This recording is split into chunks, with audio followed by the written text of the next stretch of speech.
Allah ya Rahman ya Rahim ya Malik ya Quddus. Baik pemirsa budiman dimanapun Anda berada, terima kasih karena pemirsa tetap setia menunggu saya untuk melanjutkan pembahasan pada segmen yang kedua ini.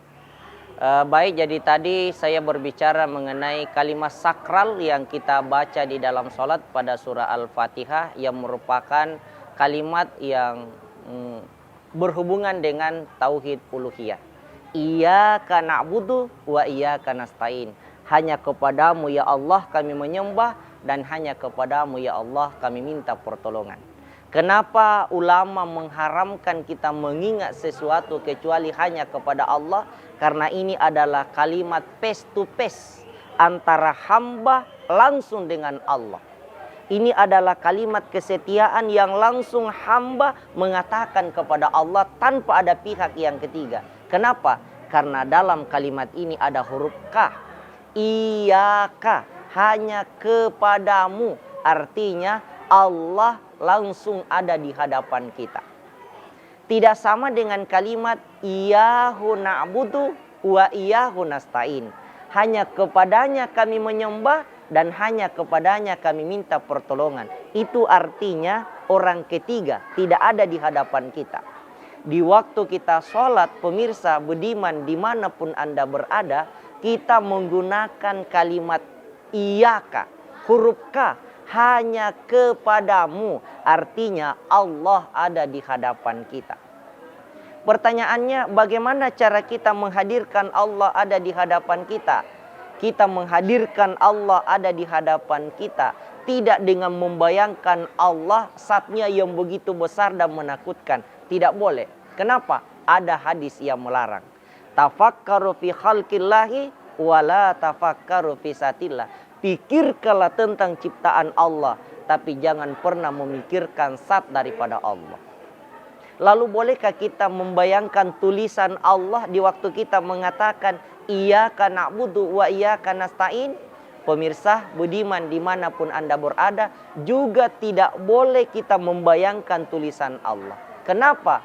Karena sama saja kita menyembah Tuhan, sama saja kita menyembah tulisan, sama saja kita menyembah namanya, bukan menyembah zatnya. Lantas apa yang kita hadirkan? Yang kita hadirkan adalah keyakinan dalam diri kita, dalam hati kita, bahwa Allah itu memang dekat dengan kita. Wa idza sa'alaka ibadi anni fa inni qarib, kata Allah. Ketika hambaku bertanya kepadamu Muhammad, katakan kepada mereka bahwa aku itu dekat dengannya, sekalipun kita tidak melihatnya. Jadi kita menyembah Allah ini dengan keyakinan bahwa Allah ada di hadapan kita. Allah ada di dekat kita. Makanya kita langsung menggunakan Iyyaka na'budu, hanya kepadamu kami menyembah. Dipertegas dalam sebuah hadis, Rasulullah sallallahu alaihi wasallam bersabda, "Anta'budullaha ka'annaka tarahu fa illam takun tarahu fa innahu yaraka." Sembahlah Allah seakan-akan kamu melihatnya. Jikalau kamu tidak melihatnya, maka yakini Allah yang melihat kalian.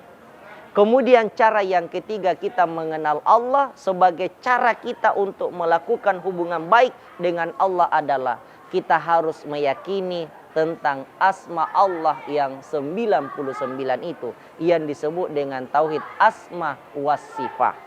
99 sifat Allah yang semuanya ada di dalam Al-Quran, itu adalah sifat Allah yang tidak boleh dilekatkan kepada makhluk siapapun, termasuk diri saya, diri pemirsa, bahkan malaikat dan nabi dan rasul pun tidak boleh sifat ini melekat kepada mereka, karena ini adalah sifat dan nama Allah Subhanahu wa ta'ala.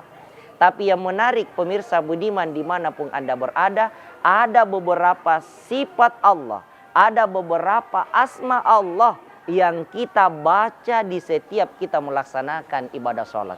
Yang pertama adalah sifat al-mutakabbir yang kita selalu baca Allahu Akbar. Yang kedua, Allah itu al-hamid, terpuji. Kita baca juga Alhamdulillahirabbil alamin.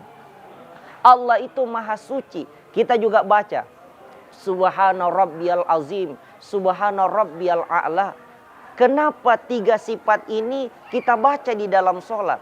Karena 3 sifat inilah, 3 sifat Allah inilah yang sering sekali dirampas oleh manusia. Manusia sebagian ingin juga merampas 3 sifat Allah ini. Allah tidak inginkan kita rampas, maka Allah perintahkan untuk selalu kita baca di dalam sholat sebagai peringatan bahwa itu bukan sifatmu, itu adalah sifat Allah Subhanahu wa ta'ala. Allah maha besar, al-mutakabbir, maha sombong. Yang pantas menyombongkan diri hanyalah Allah. Manusia tidak boleh menyombongkan diri. Makanya di setiap gerakan kita membaca takbir.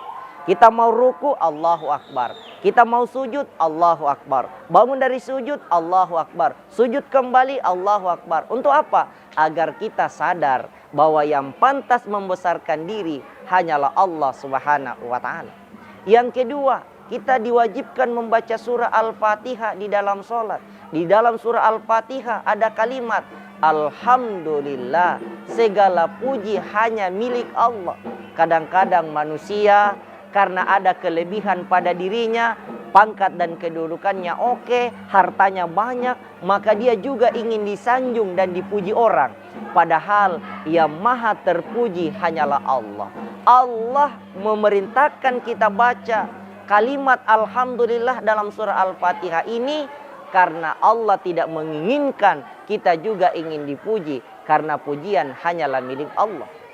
Yang kedua, kita membaca Subhana Rabbiyal Azim di waktu kita ruku. Kita membaca Subhana Rabbiyal A'la di waktu kita sujud. Allah maha suci. Kadang-kadang kita sebagai manusia tidak pernah merasa salah, tidak pernah merasa melakukan perbuatan dosa. Akibatnya kita tidak pernah beristighfar, tidak pernah bertaubat kepada Allah karena kita merasa sok suci. Padahal kita ini adalah manusia biasa, tempatnya lupa, tempatnya salah, maka tidak ada pilihan lain kecuali kita banyak membaca istighfar, berdoa kepada Allah karena kita sadar bahwa kita ini bukan maha suci. Tapi sering sekali ketika orang menyampaikan kita punya kekurangan, menyampaikan kita punya kesalahan, kita tidak merasa diri bahwa itu adalah sebuah kekurangan dan kesalahan kita. Bahkan kita merasa benar.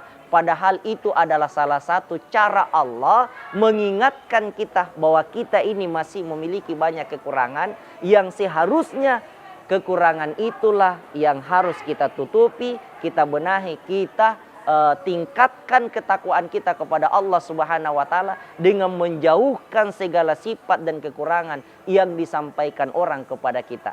Pemirsa budiman dimanapun Anda berada, lagi-lagi sangat tidak terasa waktu berlalu.